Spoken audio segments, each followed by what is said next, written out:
Been working it All though. right, so we are live. We are really live. Um, a lot of times in the games we say we're live, but that's not really live, right? That's just No. recording, and that's famous for Bo. Anyway, I'm Tet, and this is Ghost. I have Ghost here with me. Ghost, why don't you? How long have you been with Blades and Blasters? Why don't we start there? I guess.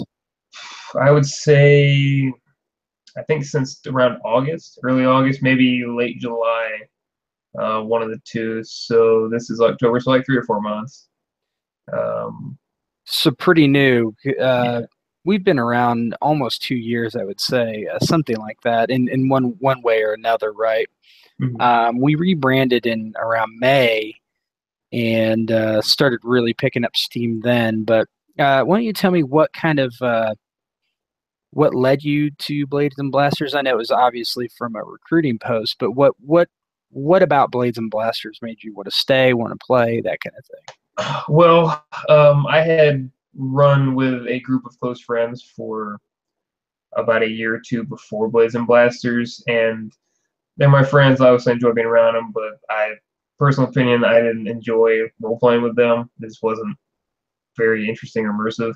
So I was looking for that experience elsewhere.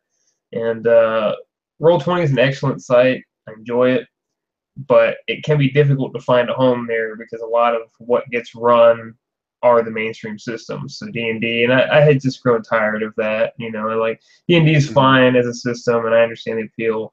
But whenever you do, that's all you do all the time, it gets old like anything would. So I found I was going through and Blades and Blasters happened to be up there. There were a bunch of replies to us. I figured why not.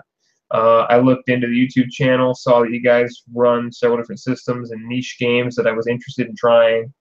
Ironically, I came in for D&D. That campaign burned out, and then I started to do other things, and that's sort of where I'm at now. I just wanted to try other systems than just 5e and 4e were just kind of whatever, Hmm. for D&D. So that's basically how I found Blades and Blasters, and it's been a blast with it so far, no pun intended. So like what got you into role playing or gaming in general? Um, Anything specific? An ex-girlfriend, actually, believe it or not, was the one good contribution she made to my life. So she knows who she is. Thank you. Um, yeah, back when I was 17, 18 years old, um, the whole puppy love thing, whole first year relationship, and she was into some nerdy shit as well. So we went over to her friend's house, and they would get baked, and we'd all play role playing games. And we played D&D 4e, first 4e, first character Sorry, I ever I'm made. sorry. Yeah, I know.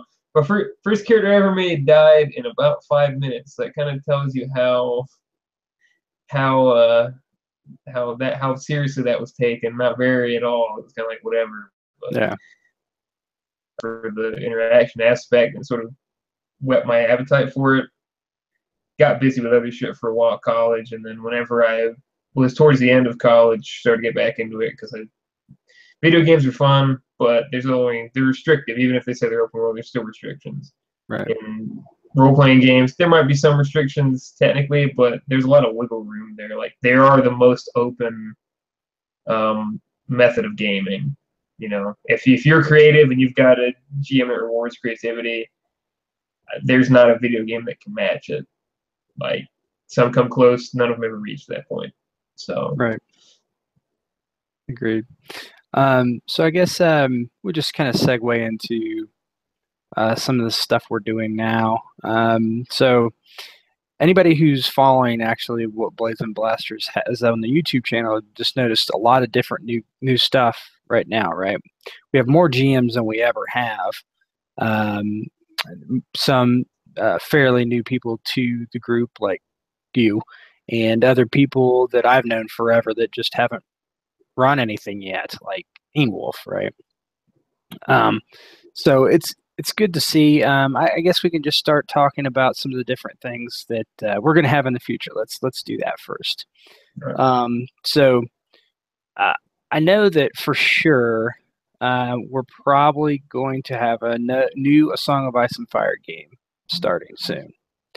Um, Now, we've tried to get people involved that are new to the group, which we don't have too many that don't have a game yet, but there have been a couple people that came for A Song of Ice and Fire, and they came pretty much right when the Red Mane Red Hog game, Blood on the Red Water, started, and so they didn't really have anything to get into. Um, so Swamp he approached me a couple weeks ago and asked me if he could run something. I said sure, and I would help him. And so hopefully that game gets started. I don't really know exactly what the current status is. I know that some people have been less, uh, what's the word I'm looking for, less active in responding to him as they probably should be. So I don't know where it is. So anybody out there looking for an ASOF game, let us know. There could potentially be spots filled, and I know it's going to be like a 2 or 3 session story arc, kind of the way Shattered Kingdoms is set up already, right? For the most part, short story type games. What else?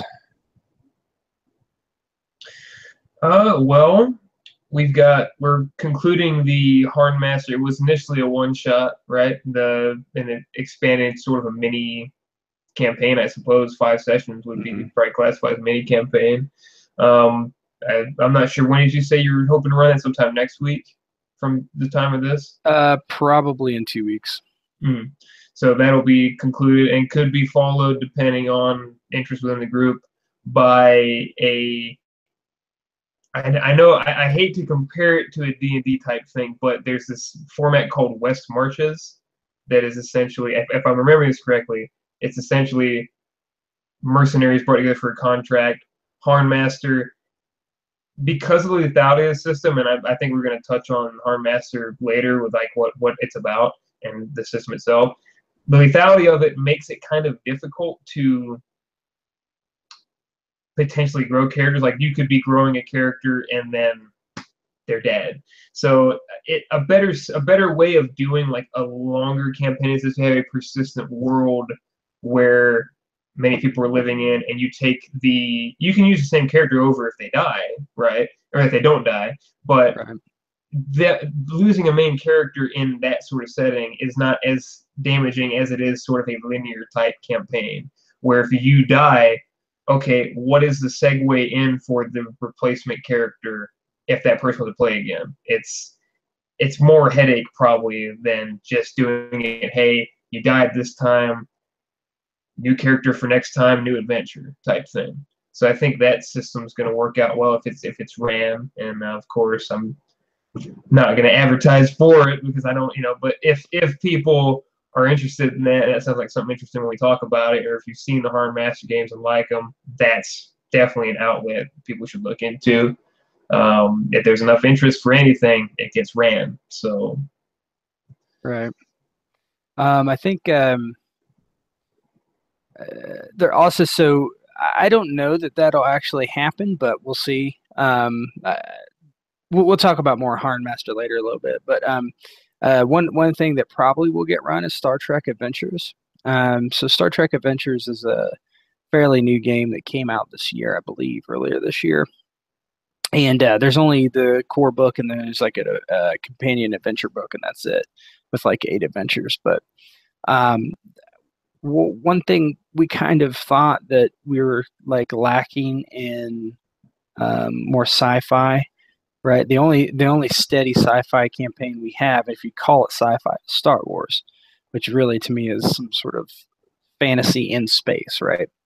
But we don't have really anything else that I can think of, unless I'm totally missing something as far as a campaign in space. Now we have your one shot that you did the other day that was in space, but otherwise I don't know that there's anything that's been run in space at all, right? Ian Wolf's Westward game is kind of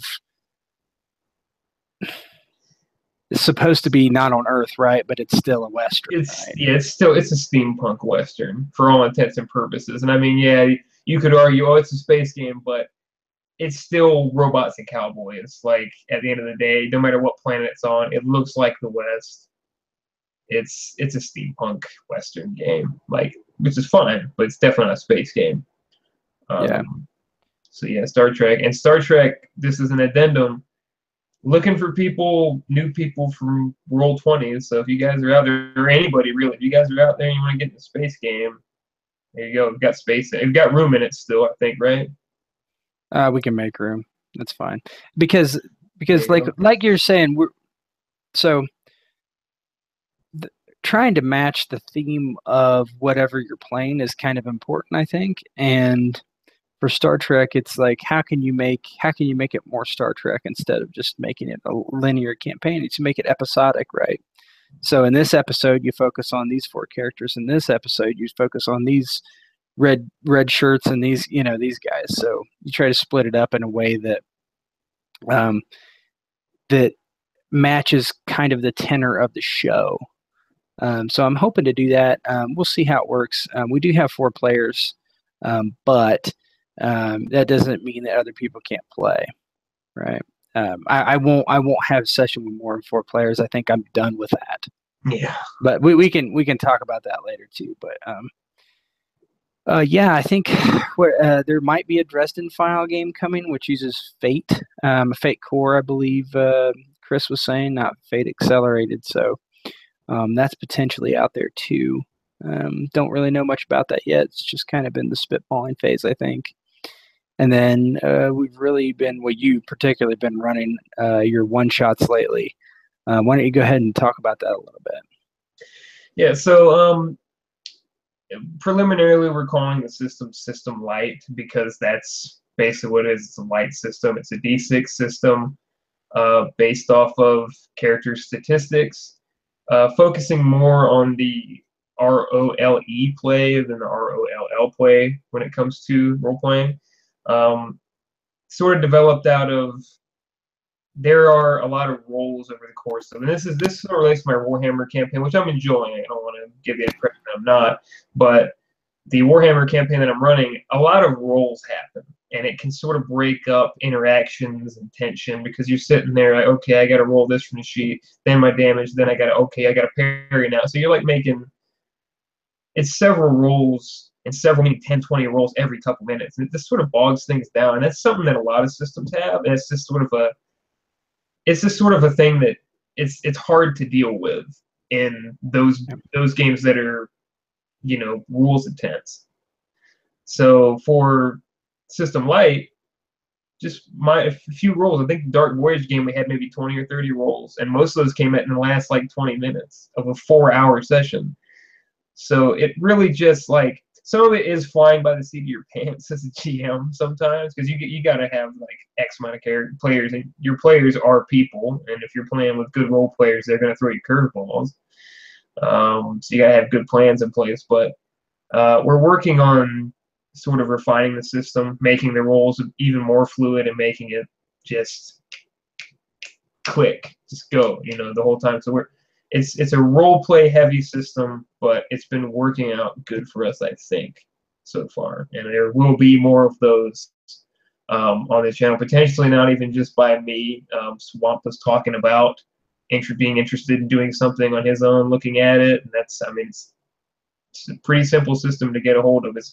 I'd say it's easy to put together, but hard to sort of master the thing, and I still haven't fully gotten it yet. So Right, because I mean, in my opinion, is like you can be the most flexible GM you want, but if you don't have any preparation for something where you're going to use a system, right?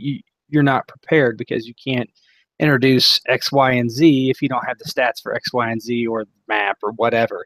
But if you have this system light system, you can be almost as flexible as you want, right? It's very easy to do that. At least a lot more easy than if I'm running World of Darkness or a Song of Ice and Fire. Now, if you're very, very good at a system, you can figure it out. Like a Song of Ice and Fire, I can just think in my head what his stats should be and just go from there. But still, even still, if you don't have any prep, it's like, well, okay, now I don't have a map for that. I don't have, if you want to get in those details, which kind of you do in some systems. Some systems are built to be more like at least a tactical kind of game, but you're absolutely right. When you get into heavy combat and stuff, it really breaks up the role play. And usually, I'll look at a game, and if my game is 2 hours long and I had a fight of significance, it was half the session. Yep. right? And so is that what I mean?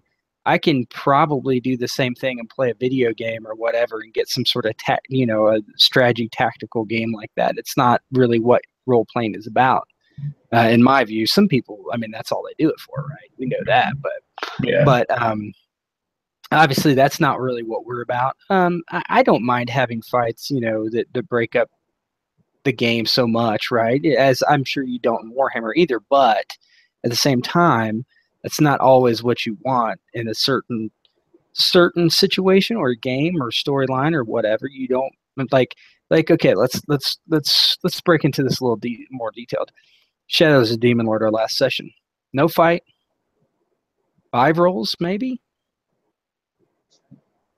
3 If hours. that, I mean, 10 maybe, but it's like those roles are all resolved quickly. It's not like you're sitting there in combat sessions, and I'll relate it to like Shadows of Demon Lord didn't have any combat, 10, 15 rolls maybe max over a 2.5, 3 hour session, and it was one of the funner games I played.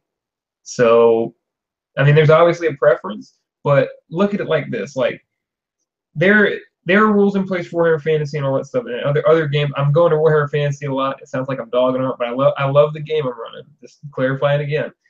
But if you're emulating something like what we're doing with the Gutter Blades campaign, I underestimated how many rolls are going to take place over a fight period because of what kind of game it is, with it being a mercenary company. Normally, it's just 4 PCs, 5 encounters for those people. And that's long enough in itself. We're doing 4 to 5 PCs with 10 NPC or 8 NPC allies, and then balancing that with their opponents.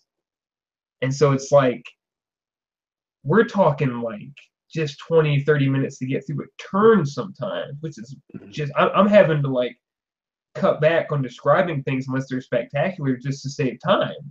And I don't like to do that, because you want to hear like, oh, I cut this dude this way and whatever flew off, and but in the interest of time, if I don't do that, we're literally fighting the entire session. It's literally a 3-hour session of nothing but combat. Yeah. So I mean, that part of that's my fault too, because it's not meant to be that kind of system. It's meant to be a 4 to 5 PC encounter. But it's like those have been done a lot. You try to do different things with the system, that if you can, to make it interesting, more interesting than just your standard. Hey, here's 4 PCs. Go and fight some chaos and come back, right? I mean, yeah, like here's some beastmen. Go get butchered in fucking north near Kislev and everybody dies. Like, so try to do something different. But so far it's my fault, but still at the same time, it's pointing out a failure in the system. That combat is something that I think some RPGs get it right, as far as speed and pacing. But they're not super popular necessarily. Like, you look at games like End of the World, where it's over pretty quick. End of the World. There is no spoon, which we played. Unfortunately, I don't think that's going to be on YouTube because of some copyright stuff. But yeah, we'll see. What are you going to do? But that we're going through, and that's as simple. That's just a 2d6 system for the most part, because you're rolling your matrix and your standard skill. That stuff's over. Combat's over pretty quickly, and it's entertaining the whole time. So there are systems that get it right, that find that good mix of combat and role playing, where combat is fluid and fun, and you enjoy being a part of it. But a lot of systems, it's like, if you try to get much with it, or if it's just like the system doesn't allow for you to do things fluidly with bigger combats, you're just fucked. And for lack of a better, phrase than that, it's just difficult to do. Mm-hmm. Well, what do you think about games with like mass combat rules? Like, so let's take the Gutter Blades. I mean, is it necessary to have everyone as an individual fighting besides the PCs? I mean, would it benefit to like break off your NPCs and something else and narratively describe how they fight, or do you want there to be a lethality for them too? Right. Well, so and I'm thinking about that as I've been going along, because I have to find a way to make the sessions run cleaner than they do right now. I think people are enjoying it, but at some point you're going to hit that breaking point. There's going to be a 2-hour combat, and people are going to get tired of it, and that could kill it. So I'm trying to find, and what I'm thinking is basically running off of um, the leader of the company, which is played by Doc, um, basically giving orders at the start of a turn, and then the gutter blades that are NPCs acting as a group. So that way they all resolve. I resolve their attacks in one turn on the entire thing, just boom, boom, boom, hit or miss, whatever. Because Do you actually attack individually though, or do you do some sort of group stat? Right. for now, attacking individually, I'm going to look into group stats and also look into, because I don't want to break them off from like the map unless it's for thematic purposes or scenes. You know what I mean? Like if Mhm. they're fighting something big deal and they're like, you got to go in this way and we're gonna tie them up type stuff. I'll look into doing that then, like breaking them off from that. It's just PCs in traditional way. But if I'm going to make this a mercenary company game, you're really not going to feel like a merc company. It's just the four of you fighting shit all the time, and your guys are like, yeah, we're in the back, like side characters. So the obviously the players are the stars of the game, but the focus of the game is this company, and that is what this is about. So though all of them, PCs and NPCs, are in that center stage, and that's kind of what I'm going for. So we're probably gonna look at group combat resolution for the NPCs next time we have a major combat. And it's okay, you give them orders, they're gonna go do this. We're gonna roll group on group, they're gonna smash into each other, and we're gonna see how it goes. And Yeah, it's cool and little move, basically. yeah, and mass combat doesn't necessarily speed things up, as we've seen from A Song of Ice and Fire, right? I mean, you can do almost a whole session with warfare, right? So, yeah, it's just individual for that game, and combat's going to take a long time, no matter how you do it. I think for the most part, if you're going through a system medium or system heavy system, right? Yeah. Um, but I guess as we kind of peel off from that subject, let's talk about Harnmaster. So Harnmaster, just for people who don't know what it is, it's a old. It started as just a setting called Harn, um, and very niche, very in the maybe early '80s, I think, and then they developed Harnmaster, which was the system for it, and it's very heavy, realistic, medieval. Um, Not even fantasy so much, but there are fantasy elements like basically orcs and goblins and stuff Low in the fantasy. setting. Yeah, very low fantasy though. And so the system is a D100 system, and just roll under your skill. Okay, that's a very simple part of it, right? There are no hit points. You when you hit, you roll. You basically judge how good you did and how good the defender did. Now the defender is always active defense, so he's always dodging, blocking, counter striking is really the three things you can do. And you just consult a table and versus how good you did and how good they did, and then you match up that table and you basically see how much damage you inflict. It's a d6, so there'd be 1, 2, 3, 4, and you roll those die, and then you add your damage of your weapon, and you subtract that. You subtract the armor, and there are definitely like uh, damage types, so bludgeoning, piercing, edge, and you're based on the armor you have. It does different soak, and so based on that result, you come to a conclusion of how badly you're injured, essentially. And every injury you take gives you massive penalties to what you do. Now that's the pretty much the simple part of it. You also have hit locations, obviously, and all that jazz. The things I like about the system is the lethality, the potential for lethality. I like that if I get cut in the neck and I get hit pretty hard, I'm probably going to die if I don't have armor there, which is, it seems from our games, that's the least amount of armor anybody had was on their neck, right? Even if you had a helm, you didn't have a gorget, right, necessarily, because Yep. we were not playing with knights really. Now you can have like knight games, and I think it's a little different. I think probably it introduces some problems with the system, I think. But in these like games where you're farmers and other non-combat fighter people mostly, armor's light, super high lethality, but a couple problems I have. Rolling shock rolls on every single hit you take, where you just pass out. Yes, that's high lethality, but at the same time, I don't know that it's necessarily realistic. If I get cut on the arm with a sword where it's just a small gash, I don't think I'm going to pass out. I just don't. That doesn't happen, right? I mean, maybe if you're the biggest wimp in the world, okay, but not mostly. There's that, and then there's fumble stumble rolls based on the small like we had a guy, one of my NPCs, and he tried to move over a barrel and he fell down, and then he got back up, and then he got his weapon knocked out of his hand. And he picked his weapon up and got it knocked out again. It was ridiculous, and so I think those things happen a little too easy. What I would kind of like to see is something that says, okay, if you take a S3, then you do these things, something like that. So what was your impression of Harnmaster from when you played?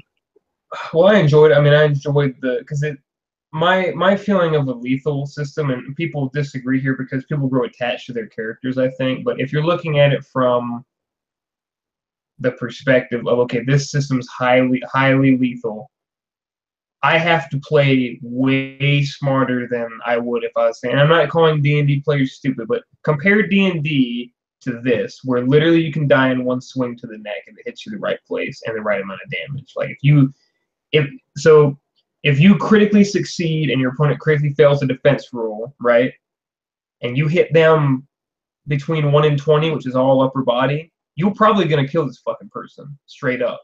They're probably going to die. And that's one swing. That's one roll of the dice. Compare this to D&D, and D&D is a completely different game. So it's kind of an unfair comparison, but I got to go somewhere. Compare it to something like something that's also considered like lethal, Warhammer. like Warhammer. Warhammer. Yeah. We'll compare it to Which Warhammer. they're both D100 systems too. Yeah. So we'll compare it to Warhammer instead. Warhammer. Now, can I die in one swing? Potentially. If I get fucked hard enough on the swing, or if I'm already hurt, yes, you can absolutely. But it still requires a critical roll to get there. It doesn't even necessarily kill you because you have a method of getting out of it by burning fate points. To where, as a GM, you have to honor that because that is a built-in mechanic. If they burn a fate point, you can knock them out and move them to cover any other way, but they don't die. They have methods of preventing death. And the critical success, critical failure stuff does not apply in that system either. So it's a lot closer there. And even though Warhammer is sort of touted as being a lethal system, and it is nowhere near as lethal as Harnmaster is. You can die in 2 or 3 swings in Warhammer. If you don't have any fortune points, you don't get fate points in Harnmaster. If you get hit in the head, neck, like anywhere that's a kill roll on the chart, you are dead. Your fortune roll is rolling a noble. Yeah, your fortune roll is rolling a noble, or having someone who's got balls high defensive mastery level or with a spear or something. So you're just parrying all over the place. If you don't have any real good combat skills, good luck, buddy. I'm just telling you, like, you can get fucked up in Harnmaster, and you can die in one swing straight up. Yeah. So as I was kind of thinking about some of the problems that I found with the system, and I guess I didn't even mention this earlier, is kind of the randomness of the critical success versus critical failure.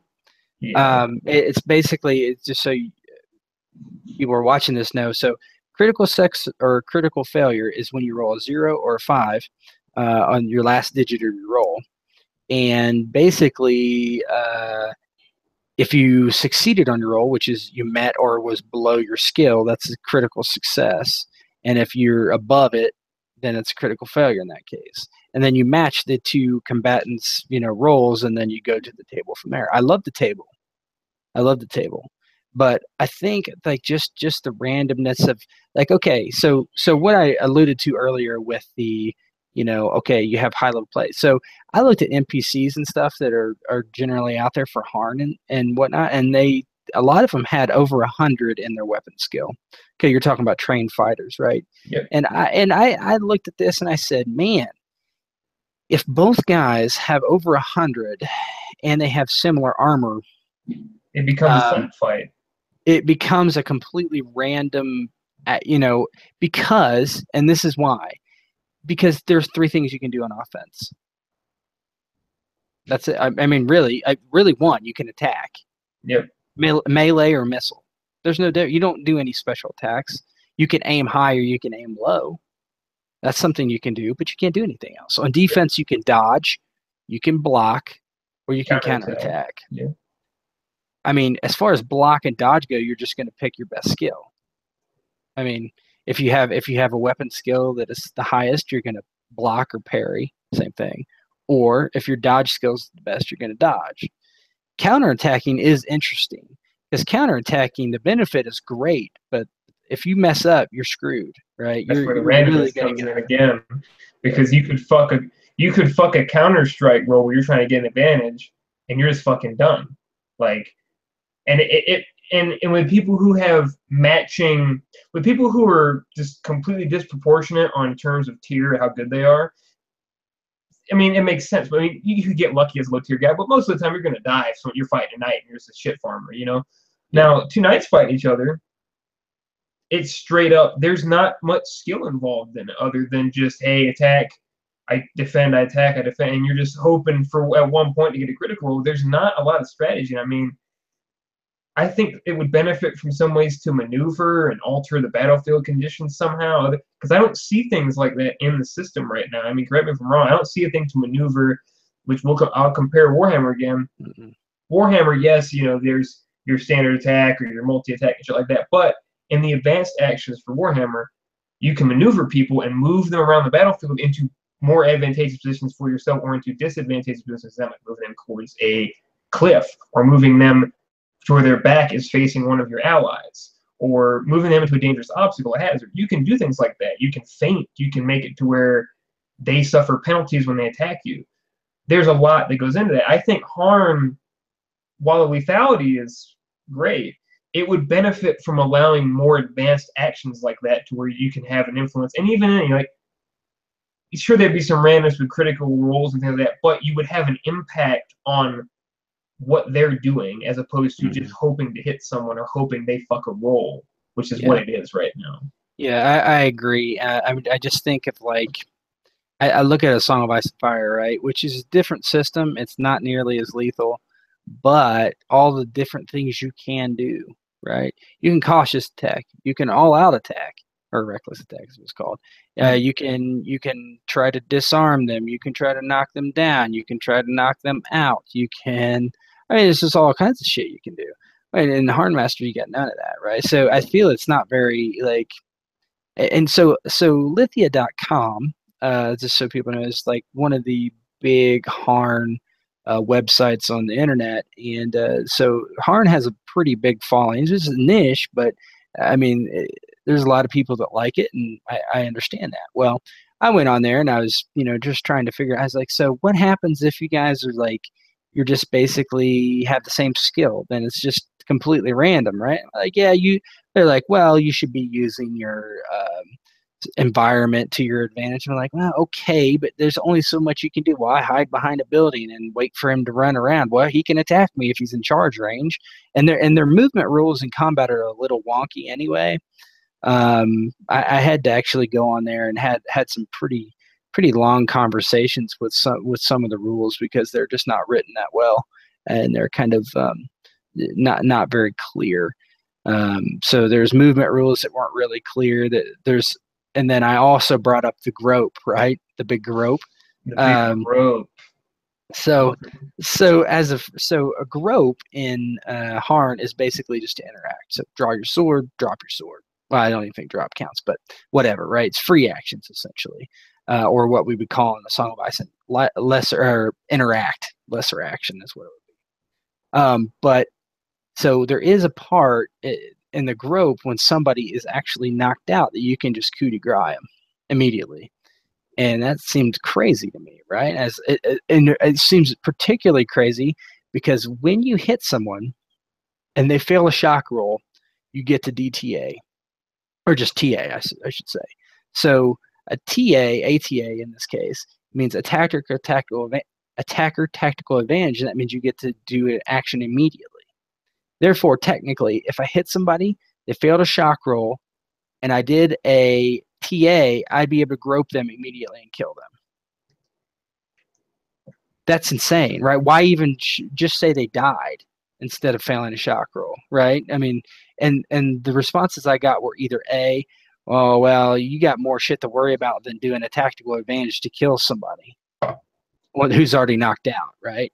Because he's not going to be waking up. Well, maybe not, right? I understand that if he's Terracir and has 5, or Clobra and has 5 injuries, he's not getting up too easy, no. And then even when he gets up, he has to succeed another shock roll to do anything. But yeah, those are the problems I have with the system. I think there's things in there I really like, right? I absolutely love that weapon based on what weapon you're doing does different types of damage, and armor, will soak differently based on what that armor is, right? So edged weapons do nothing against plate mail. They just don't. They just bounce off. But you have a Warhammer, watch out, right? Stuff like that. Yeah. I like that there's armor per, where, hit location armor, right? I like the lethality. I like the table. But otherwise, it's just, I don't know. I don't like the randomness of it with no options, right? I mean, there's also always randomness. You're rolling dice, but yeah, at the same time, there's no way to like hedge your bets, right? Because that's what you're trying to do. You're trying to put yourself in the best advantageous position you can based on what you know about your character and what you know about who you're attacking. Yeah, I think that harm would benefit, and I mean, sure, people who are purists of the system and enjoy it would disagree, but I think harm would benefit from maybe having some rules sort of made up, homebrewed about more advanced actions that would have a bearing on the fights themselves. Be that, I mean, obviously it boils down to creativity, but at the same time, you're limiting options. Like, how are you going? You need a mechanic in place for something like that. How are you going to judge, okay, whether you shove this person back or push them down or trip them? Like, there are tons of ways you could gain tactical advantages, not necessarily in a mechanical sense, but just in a broad sense, you could gain an advantage for you do in a fight. Like talking about ASOF with cautious attacks and trips and all that stuff. I mean, being able to apply that in harm would benefit it because it allows you to have more of an impact, and it sort of, I don't think it would hurt the system in any way, really. I mean, what's that going to change? Would it make combat too complicated? Because you're rolling so many dice anyway. You're rolling dice for, okay, so both defender and both attacker and defender roll. Then if you hit or you succeed, well, then you match your table. Say you hit. Well, then you got to figure out where you hit. Yeah. So you roll another D100. Then if you hit, like we're talking about like an action, like you don't even necessarily for some of the actions we discussed, you don't even necessarily have to do damage. That's just a straight 1-to-1 AML or whatever roll you want to make it versus whatever roll you want to make it, and the effect happens depending on how it plays out. Like if somebody goes for a trip, okay, here's what you're rolling, here's what they're rolling. Okay, you beat them, they're knocked down, they're prone now. Yeah. And I mean, like, maybe certain characters abuse that against other characters, but that's real life. Like, if I'm a huge dude and I'm fighting a little guy and I can just bully him around, I'm gonna fucking do it. Because if I'm 6'8" and you're 5'4", I'm just gonna push you around. If you're not a good fighter, if you're not quick and agile and on your feet, I'm just gonna be like, and just knock you because I can do that. that's the technical advantage that is just there's nothing you can do about it if they're Well, not skilled fighters. what do you think about deriving your attribute or your skills from three attributes and dividing by three? Is that too much? Like when you think because how many attributes are there? 12 in Harn? Something crazy? Because there's like things like voice and comeliness and whatever. I think it's a very specific system. I mean, Harn is definitely an acquired taste. I definitely could not. I could not see it being pitched to a group of 100 people, and all 100 people, or even 9 out of 10 people jumping up and wanting to No. run that. But like, I think it's an acquired for people who are willing to put in the effort. Because when you get down to nitty gritty, if you work with that system consistently enough to where you play it fairly often, it's really not as many rolls as it's made out to be. Like it is a decent amount of rolls, as any game would be with combat, but it's really just okay, opposed roll, hit location, damage, and then shock Yeah. and whatever. If you I really thought shock every hit, like we're talking about homebrew and maybe not doing it every hit, so shock's not even necessarily every single time. Yeah. But And I thought it was really helpful to have somebody else look at the chart for me while I was running combat, so I didn't have to flip over, look at the chart, and then figure out, so somebody just tell me, hey, what kind of strike is this? Did they hit? Did they, whatever. Because some of them I know, but, it's like, oh, okay, this guy's a marginal success versus a marginal failure with, how many, 6 damage is like, okay, what was that? Was it an A1? Yeah, there So you go. having somebody just like when you were doing it last time, you looking at the table and say, yep, it's this. Okay. So now I can tell Yeah, you, hey, roll 2d6, roll 3d6, whatever. Harn is one of those games I think because people usually divvy up roles to people within the group to help them as a GM to help cut down the bookkeeping and cut down on the switching back and forth to see what's going on. Harn is one of the games that benefits the most from that. Like I really think that somebody, if willing, should always be ready on the tables when there's combat. If they are willing to, in Roll20 it doesn't roll in Roll20 it's not hard. It's really like if you got somebody put the chart in a handout or whatever, there it is. Look at my chart, please. Okay, thank you. People on charts, and if someone's willing to do it, people going by combat rules or whatever rules and looking stuff up in case they need to be like not the rules lawyer as it's referred to derogatively, but having somebody who's ready to go, okay, page X, that's what it's on, this is what it says. Like Harn is one of the systems that benefits most from that because if you have all that stuff in place, it can be decently fluid and very specific. Like so, and we should point out of combat stuff for Harn, that's pretty good. Like with how specific it gets. I mean, it's not any worse than anything else. I mean, it's just a skill roll like anything, right? It's not. I mean, the thing I do think there's a little weirdness, like a little ambiguity with some of the skills, like intrigue. What is that skill? Okay, it's for finding information. Rhetoric, I guess it's like it's what I would think of intrigue, right, from A Song of Ice and Fire. But yeah, it's like, okay, here's your agriculture skill. Go, plant some corn. I don't know. That stuff's kind of weird, but I get it, right? But does a farmer? Do you really need agriculture skill? I mean, it's like I don't even get into Harn Manor when I mess maybe you're around gonna with that. farm in your downtime between adventures. You Yeah. don't want to be a scrub farmer. So if you don't have agriculture above 50, then half the time you're fucking up and you got a bad yield. Where's your money? And that's Harn Manor. So Harn Manor, I made a manor with Harn Manor. Oh my god, it reminded me of financial accounting. I really did. I took a financial accounting class in college, and it reminded me exactly of that. All these tables and stuff. I was like, no, I didn't like it then. I don't like it now. Three Kingdoms.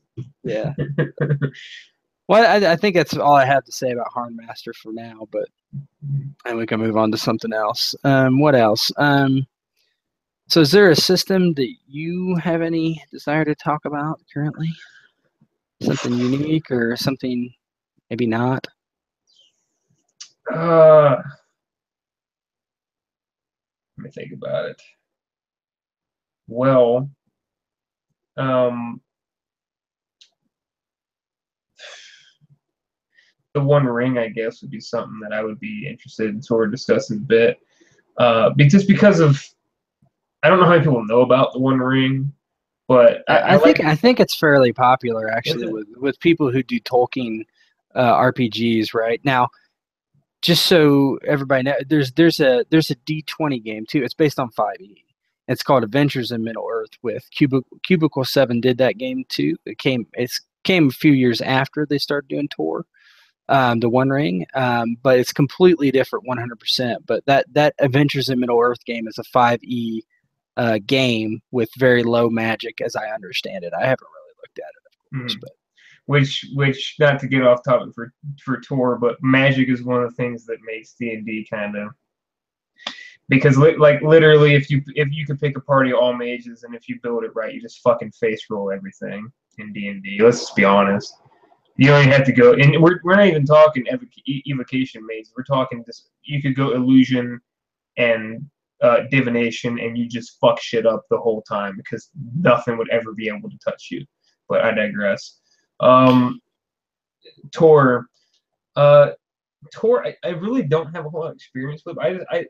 It's really interesting how they do the combat system for it, like with your different stances, and just how, I don't know, how faithful it feels to Tolkien with just everything it does, as far as like rhymes, riddles, courtesies, skills, and backgrounds. And I mean, what system has a skill of song or riddle or smoking a pipe? There's literally hard. There are literally traits about smoking pipes, right? Yes. So I can blow the sweetest, smoke ring or something. I don't know, but yeah, it is very faithful to Tolkien, and that's one of the reasons I like it. It's also kind of like it's not as tactical as other games, so it's like it doesn't really matter where you are in a square. Are you forward? Are you in the middle? Are you in rearward? Right, and that's it. It's open. Was it open? Open stance, forward stance, defensive stance, rearward stance. Yeah, rearward is for archers, right? Yeah. But, yeah, and really the rules of that are very simple, right? There's rules for archers about being overwhelmed and that kind of thing. Like you have to have so many people in front of you to be able to use your bow. Basically, which makes sense. It's very hard to use a bow when somebody's in your face trying to cut your face off. I mean, but yeah. In general, I agree. I think it takes a little bit to get, because it's such a rapid departure from most systems when it comes to how combat's handled. You don't see a lot of stuff that's just, okay, here's your stance, here's what you're doing, here's how, and there's like specific rules within that. I think that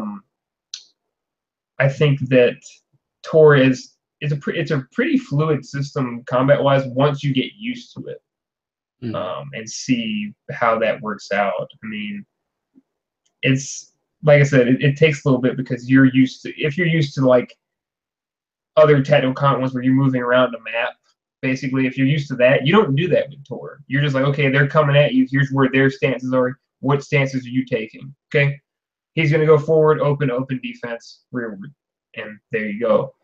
I also like how fellowship phases are handled, and I'm still learning more about fellowship phases, but it's like your in between times between when you go out and do your adventuring, whatever you're going to do. It allows for growth, character development, and it's like it's just, I enjoy the system as a unique system, and I wish we played more of it, but yeah, well, it looks like we might play it soon again, right? So if people don't know, we have a player that's in a lot of our games, Raven, that was in Houston. So we've been kind of like, that's why a lot of our older campaigns kind of stopped. So we're trying to work around that now, but yeah, I agree. And I tell you, the coolest thing about Tor is really the travel stuff. It actually makes travel important, right? In a lot of games you hand wave it, and in almost all games you hand wave it. Yeah. But we know in Lord of the Rings that travel is a big deal, right? It's a big deal going from, I mean, just look at the Fellowship when they had to go around Moria. Oh, we can't go around Moria because of this blizzard, right? We got to go through. Oh shit, And so I think it captured that really well, and it's a really cool system. I played it in play by post for a couple years, and so I kind of forgot a lot of the rules, but yeah, I like it as a system in a game a lot. Even though I'm not a huge Tolkien fan these days, it's a little lighthearted for me in a way. I really am not a huge black versus white kind of thing. It's like, okay, you're evil or you're good. And if you're evil, then something magical makes you evil, right? That's Lord of the Rings. Yeah, pretty much. Obviously, since Song of Ice and Fire is very different than that, obviously. Shades of gray. Yeah, I mean everybody's a shade of gray in some way, right? Yeah. I think. So what else? Um, should we just talk about some campaigns that are going on right now Sure. in the games themselves? So Shadows of the Demon Lord. Shadows of the Um, Demon. I like it. I like it. Now I really know nothing about the setting other than dark fantasy, that sort of thing. But I think Darren's doing a really good job, and I kind of like the three player, the interactions between the players and the characters and stuff. So That's something we could talk about. Is the sweet spot for players in a campaign. how many, right? Yep. It's I think 4, 5 at most, but 5 is difficult. I think 4 is that's where you've got the best balance. But 3 has been working great with what we were doing. So it really just Yeah, depends, I guess. I mean, I think if you're doing 4 or lower, I think it could be anything. Now, if you're doing a solo, then you have to really the GM and the player have to really interact, obviously, which is fine. But as a GM, I love to just sit there and not say anything. Just let the people play. Okay, are you guys ready to go on? Okay, cool, let's go. That's really good. And there's been some games that I've seen like that. A lot of it just depends with what players, right? Of course, but Yeah. I think 2 to 4 is really a good sweet spot. So if you get 2 active players, they can role play with each other as much as they want. Nobody gets left out. You can develop those characters pretty hardcore. So I think that's really good. 2 to 4, like 5 is a lot. And Hunter, the Vigil, has 5 players or 5 players. Now Rob is not there right now, but at full capacity it's 5, and it's not easy. It's not easy. And of course, I had a game with 8 players too, but not at the same time. Well, I mean, it was like herding cats, right? I mean, Yeah, it's cats. ambitious. It's tough. No, Yeah. I think that that's the best feeling in the world when you're a GM or DA, you're running something, and you get 5 minutes or more where you don't have to say a word. Who's in your group is interacting. Like, as long as it's not taking away from what everybody's trying to accomplish, having that, like, that's what made Dark Voice so nice for me, is that opening sequence. I talked for maybe 2 minutes as an NPC, and that entire lunch and whatever dinner period that you guys were having on that 10 to 15 minutes of just fucking glorious RP. Like, it was wonderful, and that happened throughout. That's what made that one so good for me, is it wasn't, because usually you get that twice in a session, maybe, because you're usually driving things. The fact that you can get something where players are driving things themselves, and you can just, sit there and just for 15, it's such a nice feeling. Yeah, well, you had Ronnie too, which is always. Oh my! I feel that like we had an hour of just laugh tracks in that. Probably one of the best characters in the history of Blades and Blasters. He said he was going to be Spicoli, and he wasn't lying. He was Spicoli. Yeah, it's funny. Yeah, so if you're out there and you haven't watched that because it's a one shot or whatever, please do. There's some audio issues with the recording because I messed up, but it's really good stuff. So, and that brings us kind of to the system light thing, if you want to talk about that, right? I think we discussed it a bit earlier, but briefly. Yeah, briefly. So, system light. I guess I'll talk plans about it. You can pretty much do it with any kind of background, any kind of setting you want to do it with. It just really depends on what effort you're willing to put in, getting people together, and then letting them be driving forces. Like, I've been using pre-gens. I'm going to do a bit of experiment on the next one where there's going to be player input on what they do. It's going to be a superhero Sort of set, not necessarily cyberpunk, but future setting with superheroes, a little bit dystopic, and people are going to make their own superheroes. If you've seen our group, that means you're going to see some pretty high levels of degeneracy. Ian's already Ian already tried to pitch me a pseudo gimp in a full leather outfit with gag ball complete and everything. So I didn't extend it, but he decided to do something on the side of sort of like a proto Zangief type guy. So, but that's gonna be an experiment we do for the next session of that. I mean, it's been well received so far by everybody in the group, and I mean, I can't take full credit for it. Ian's helped me out quite a bit, so hopefully that starts to become a thing, and people enjoy watching those and playing those. And I hope to, because it's a nice thing. I love the games that I'm in as a player, and I love the Warhammer that I'm GMing. But those are nice to break up the pace. Like, okay, what's my rule set today? Shadows. Okay, Shadows is great so far. I'm not going to use Shadows. What's my rule set today? Okay, Curse of Strahd on Saturday. Okay, this. Okay, that on Friday. Okay, I got to do this, and I got to remember these rules. System light, D6. That's it. Yeah. Like, it's just a simple, real simple. And I mean, if it's something that is desired, I'll even put up a quick. It would literally be a 5-minute video of an explanation of what it is. But I mean, that's something we could do, I guess. And just here's what system light is. Show you a handout too. Here's how this works out. Here's your wound track, which is going to change also. Ian and I came up with a system of combining, because it uses statistics that are intuitive, like strength, athletics, reflexes. Ian's made the suggestion of combining strength, athletics, will, and then dividing that by 3, and that's your wound average. And that's, instead of doing the 2-track system I was going to do, where it's like your mental wounds and your physical wounds, that makes it a lot more sense, because it's not a separate pool. Take a mental damage, like whether that's like you're going crazy, or in the case of superhero game, if somebody hits you with a mind like blast or something that messes up your brain, that's going to affect you physically. I mean, you're not, if you get hit with something like that, you're going to stop probably, like, oh shit, I'm fucked up.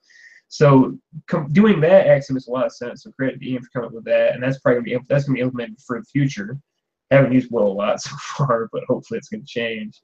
But yeah, I mean, we're system light is still very much in its infancy, and I hope to put it together and make it a more complete setup as we get feedback from the group on what we might change or what they would do different. I think that one thing that there's confusion for me is, like, what is the target number? Because the target number seems to change depending on what your skill is. Right. So if you're only rolling 1 die, well, your target number is 6. But if I'm rolling 3 dice, my target number is a 12. Yeah, it's more to represent. So if you've got a D6, you're worse than average or something, right? I mean, you are. For me, 2D6 is your average person's talent in that area. Well, if you're going to attempt something, I mean, even the person who's the worst at doing something has a small shot of accomplishing it. So when I make that rule, that's only for D6 characters where they have 1D6 in stat, where you have to roll literally the best roll you can to do it, just average.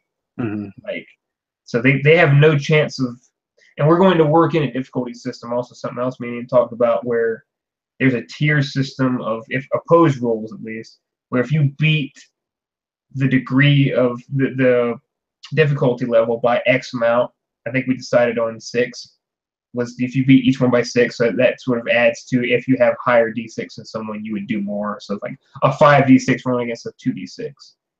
That's like a superhero versus a mook. You should crush the fuck out of that guy. So that's, on average, you will, with a +6 over, whatever they rolled. So that's something we're working on too. But yeah, the D6 is mostly, I want to, if somebody's in a situation, because you're going to end up in unwinnable situations sometimes. If you roll a D6 and you get the max roll, you should at least do something. My thinking is like, it's the combination of stress, adrenaline, and I need to fucking do this. Mm-hmm. Sometimes shit happens magical. So Yeah, sure. Yeah, I think it's been really good, and I think it's really well. I mean, both of those sessions have been almost 4 hours, and of course, there's no tactical combat. Now there have been combat, but how long is it? It's really almost all role play, which is I think what you want, right? That's why I do it, right? I do role playing games for a couple reasons. One, to tell a story. Two, to actually role play. Three, to build build something, right? Build a world or in the whatever. So case of it's yeah, not like it's Traveling not Kingdom. it's not yeah it's like it's not so much like maybe 5% to do tactical stuff. Yeah, I mean, but so I guess it's I think we've talked about some things. What would you like to see, right? As far as systems, game types, whatever settings. Well, I want to say a Star Trek get run.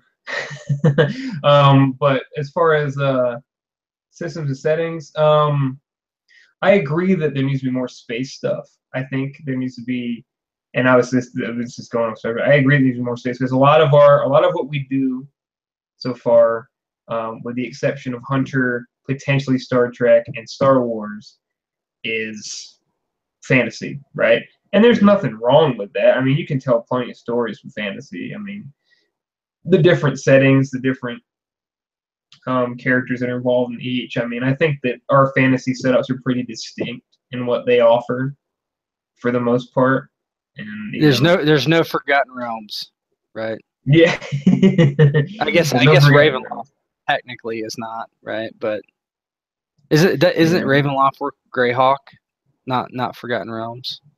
Isn't it a Greyhawk thing? I think so. I'll be honest with you. I don't know a whole lot about it. Other than some of the like because I came in on a 4E and that was like the worst possible one to come in on as far as I understand. It's like the worst considered one of the worst, if not the worst iteration of D&D, Oh, period. oh, it was awful. So Yeah. because it just became like here's your shit. Like you reach level 6 or something, you're just fucking untouchable. I don't remember what it was. There was a certain level where you're just basically untouchable, and like end game stuff didn't matter unless you were just going straight fucking. It was MMO really is what they're trying to emulate for some reason. Because Yeah. at the time I was playing 3.5, right? And I was playing 3.5. I'd play other things too, but I was playing a lot of 3.5. It was like I played an Eberron campaign for 10 years, 10 real life years, right? On play by post, which means that I was probably level 10. But uh, Eberron, and then then we played Mahasarpa, which was probably one of my favorite games ever. It's Oriental Adventure web enhancement, and basically the gist was you were in this India-like setting, so you're fighting like Wanti or Yanti, however you say that, Snake Men, half Snake Men, things like that, Nagas essentially, and a whole bunch of other cool stuff. Played in those two games. Oh, all kinds of things, but then when 4E came out, they hyped it. Oh, it's going to be this, you know, the, they described it in a way that I was excited for at the time, and then I like bought, the 3 books and I started reading. I was like, what the hell is this shit? I just couldn't believe it, right? And then after that, soon after Pathfinder came out, and I was like, yeah, I'm just going to do other things. And that Yeah. was kind of when I started to do a Song of Ice and Fire more in greater detail, and that became my main system. So, but yeah, I I.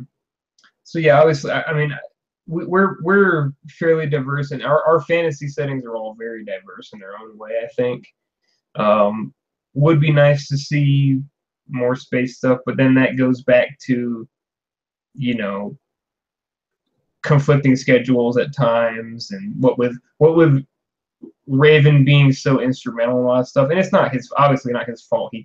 You can't do shit about a hurricane. You can't pray or shoot that motherfucker away. So I mean, yeah, if it hits, and that's Raven handles his real life business for sure because that's way more important than the shit we're doing here. As much as we enjoy doing it, but yeah, that I mean, don't Is remember. there anything specific like a pre-written, setting, like if you're talking like Firefly or Farscape or Battlestar Galactica or whatever, right? What a Dune. I'm sort of Dune has me intrigued because I enjoyed the ASO stuff I've been in. So far, even though I've maybe played 3 sessions of it. I want to play through a whole one at some point. I might get to do that with Swamps. We'll see. I would obviously back out for new player, but um, Dune is interesting to me because it's basically Aesop in space. Like not Mhm. maybe not exactly, but pretty damn close, I'm sure. Pretty close, yeah.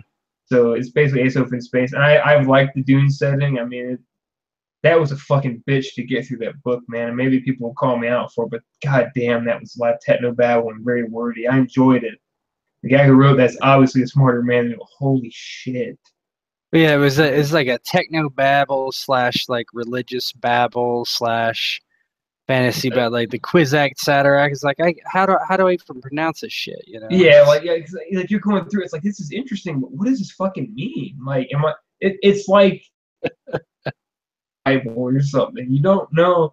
So I mean, I enjoyed it, and I Well, it enjoyed was the written in the RTS. 50s, right, or the early 60s, so it's a different They were time of smarter than sci-fi us, fair too. Well, yeah, that's true too. enough. Yeah. But yeah, that and like Now we're reading like oh god, the Hunger Games and what's the vampire one? What is that thing called? People read these days. I don't Twilight. know. Yeah, Twilight. There you go. Young adult fiction. Um, yeah, no, they were obviously they were better men than us in the 50s to be able to get through. And I mean, it was and it is a fantastic book and setting, and I enjoyed the RTS that came out in like early 2000 for it. That was pretty fantastic. Yeah, that was good. Yeah. Mm-hmm. But Dune I've always been a pretty big fan of. But my big thing is space. I would love to play. I would love to see ASOF run more, and that's tough now because it mainly falls to you to do those, and you're already running the other stuff and in other stuff, and it's tough. So that one I understand, but I think one of the other things I like to see is more games, and I was going to try to do this as well. More games run to bring people in, Yeah. I think, And because then we're what is that though besides D&D? yeah. So yeah, fair enough. Because when people are like, it's like, well, we don't really run D&D that much. We have one game, maybe two games, but it's like, is that what we want, right? Do we want to bring in a bunch of D&D players? Yeah, it's one of those things, and like this goes back to the Roll 20, and this goes back to the Roll 20 roster of people, and yeah, D&D is such a prevalent game on that site, and you know, but I mean, Yeah. if you want players, you gotta recruit from what you can get, and I don't. The thing is, I want to try to bring people in on one shots. We evaluate, and people who aren't just narrow focused on one setting. If that's someone's sin, it's fine. If you just want to play D&D all day, more power to you. But that's not what this is about. What we're doing. We want Yeah. to explore systems. Yeah, We but want to. here's kind of something I found. Like when I went through my last recruiting push, right, and this is kind of about the time that you came into the group, is especially for a Song of Ice and Fire. That's what people want to play. I had no spots for them, right? So even if you bring these people in, it's like, well, what game are you going to put them in? Who's going to run those games? Can they run those games? Or do they have time to do it? Do they want to run another game? What do they want to run? And that gets you the problem. Even if they are like willing to do almost anything. It's like, is there games to run, right? Or is there people to run those games, I should say, Mm, right? I mean, because I run 2 campaign games and that's about it. That's all I can do, right? And now, yes, after a song, I mean, my Song of Ice and Fire game is basically on hold and has 1 or 2 more sessions left, right? Because I'm ending it. But I think that's another reason why I like to run shorter campaigns, right? Like 3 to 8 sessions because I can end them and run something else for someone else, right? But if we recruit people, we just have to know, hey, we have these games needing players, and people that are already there can't take those spots, right? And that's been a problem, right? Whereas people are just like, yeah, I'll play, yeah, I'll play, yeah, I'll play. You, me, uh, Hmm. Raven, Chris, Rivers, in 10 games, right? And it's like, well, now nobody can get in. And Yeah, I think we kind of figured that out, right? yeah. I think the formula is really we get so if our sweet spot is 3 to 4 people, right? Formula is you get half people who are from the group so that you know you have 2 guaranteed people who are you try to get them to get main roles so they're definitely driving the action, right? Not to diminish the importance of people you're bringing in, but you get 2 people who you can trust to this is the focus. They're going to pursue that goal basically, right? Like they're going to Yep. follow your. So I think that's the formula. You get 2 people that you know, you play with before, you understand them, you know they play the system, they make characters make sense, and then you go and you get out that that little cup holder of darts and you start throwing them on the board and seeing what you land on. If you land in a shitty place or a good place, and you get 2 more and see what happens. And I think so. You're not going to know how good of a player is until you play with them, probably. Mm-hmm. But I think a good indicator is just how interested are they? How active are they when you start talking to them, right? Do they how do they come off in text even? Do they come off like a dick? Do they come Mm-hmm. off like a know-it-all? Do they, I think that also will show, right? How do they respond to you in roll 20? Is it like, yo, man, everything misspelled, grammatically incorrect, and just dumb, right? You say, okay, this is what this group is. These are the games we currently have. I couldn't tell you exactly when the dates are that we're going to play because it's as can be played, right? And they say, uh, I can like, is this game run on what day is this game on run on, right? Or something like, and it's like, I just said that it was run on whenever we could play. Oh, it's just like, you can kind of tell, I think a Yeah, lot of times. Can they, yeah, can they write in a full sentence? I don't know, but yeah, that we could go. You could just point back at the TED talk I did earlier about yep. like the different types of players. We don't really need to rehash that here, but um, Link that in the description though.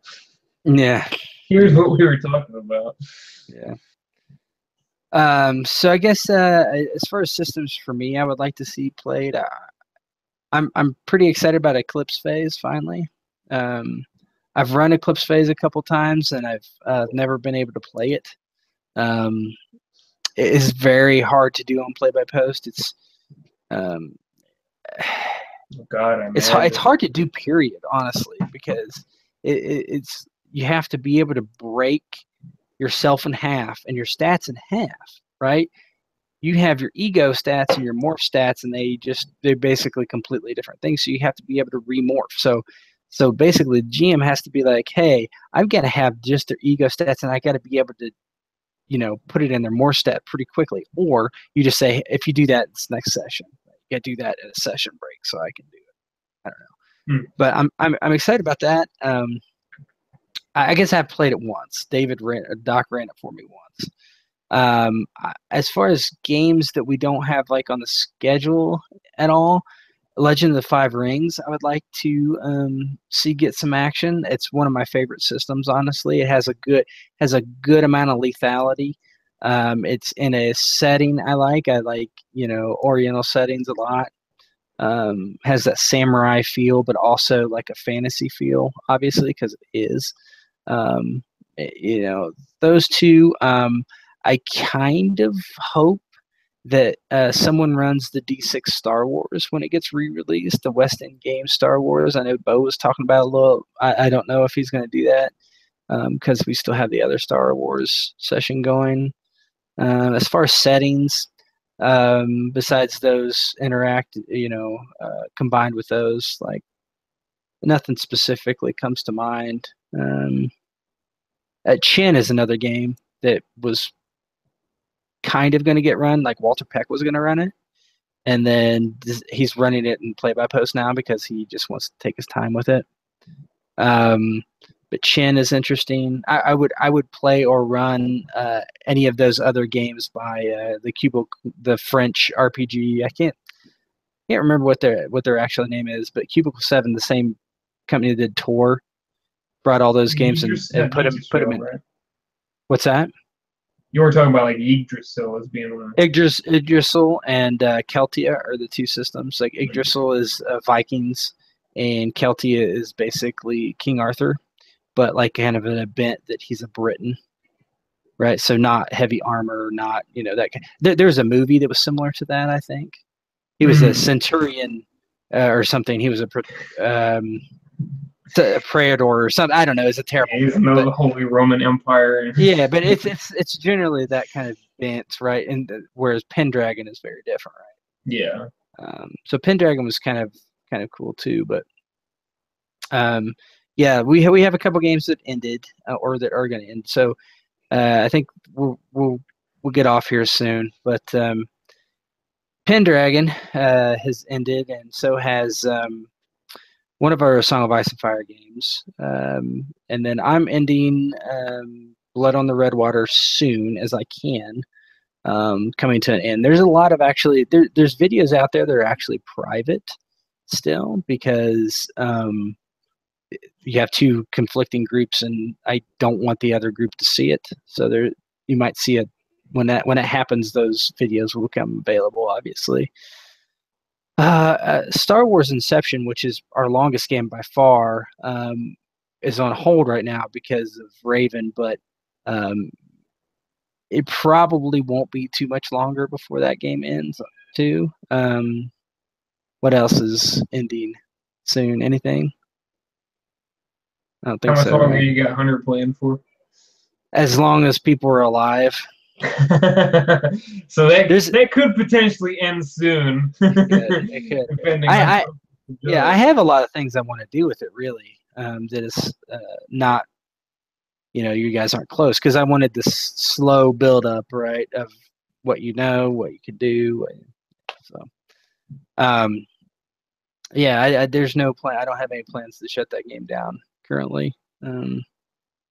Pendragon ended, right? Yep. So yeah. And then there's going to be some character takeovers too. But yeah, those games are done. A lot more that have just started. We can run through this real quick. Ian Wolf, his Westward game, if you just want to briefly touch on that. Westward, we were talking about earlier, it's basically steampunk Wild West setting. Group of colonists picked up from Earth and went to a different planet. Okay, good night. Go ahead and take the rest of that for me. You got dog invasion. So yeah, it's based in a different planet, and yeah, it's a space game in a different planet. So, well, not space game. It's a steampunk game. It's supposed to be on a different planet, but it's steampunk Western type of thing. Yeah. Other than that, I think I'm trying to think of what else we have newly started, and I don't know that there's anything completely newly started. Let me take a look real quick. Shadows of Demon Lord, which is just great. Shadows of Demon Lord is I think it's fairly new. It got kickstarted. I don't know much about the setting, but the game is absolutely brilliant. I love it. It's very, very recently. I think it's still even being funded, or maybe it just released. I can't remember what Darren said. Darren was the one who knew about it. So yeah, I'm not 100% sure, but it's pretty new, right? What else? I'm just looking at our text channels. Eclipse Phase should be starting this weekend or Monday. So yeah, Monday, one of them. Yeah, that'll be good. Lady Killer will be out there. Star Trek, hopefully in the next month or so, probably get run, unless I have a change of heart. One Ring's going to get kicked back off. Ghost's Warhammer fantasy game is still going strong. 13th of October. 13th of So will be October. the next session, and then hoping for every 2 weeks, but we'll see. Started a new job, so been kicking my Yeah, ass. damn jobs and family getting in the way of role Damn playing, right? jobs. Yeah. Um, Be alone and for the rest of my life. World of Darkness. So Hunter the Vigil, which is hasn't been run since July, and there's a couple of reasons why. Mostly it's because of um, the hurricane stuff, and yeah. So, but we're moving on with some of these games, and we'll work around some real life problems and um, get them going again. The Song of Ice and Fire. There might be a new Song of Ice and Fire game coming with Swamp. So I think it will happen. I just don't know when. I'm supposed to be GMing it with him, and my availability is getting killed by other games right now. Um, yeah, I think that's it. I don't think we have anything else that's definitely happening soon. Tor's getting rerun. I think I mentioned that. Tor's getting restarted. Hunter's getting restarted. Star Trek or Star Wars is actually an indefinite hold until he comes back, though. So, yeah, I think that's it. Anything else to add? We've been blabbing for a while. Apply to join if you're a good role player. That's it. Yep. So yeah, if you're out there on YouTube and you see this somehow, just you can get in contact us a couple ways. Easiest way is probably to send me a YouTube message, right? Just directly to Blades and Blasters. There also is a linked website that doesn't get as much use as I wished it would. It is Blades and Blasters at dreamhosters.com, I believe. Make sure that's right. It's in the link on the YouTube page.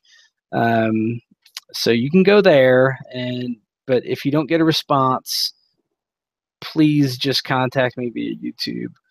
Or I think my handle on Roll20 is Tetnak, I'll look them up right Tetnak.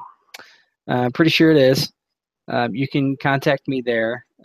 Now, I do believe Roll20 allows duplicate names, so yeah. It does.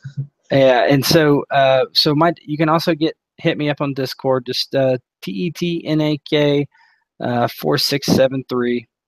So that's my Discord handle. You can send me a personal message there if you want. I'll get back to you within 24 hours, pretty much, all the time, unless I have stuff going on, but mostly. I think that's the easiest way to get a hold of us. Yeah, I tend to really favor people who come through YouTube, and we have probably about a half a dozen people who join the group, maybe, through YouTube, because I know that you're actually interested in what content we're putting out, and so yeah, it's kind of an unsolicited recruitment, right? So if you're interested in any of these games, let us know. If you want to know how we run games or whatever, proof's in the pudding. It's all out there. If you like it, great. If you don't, that's fine too.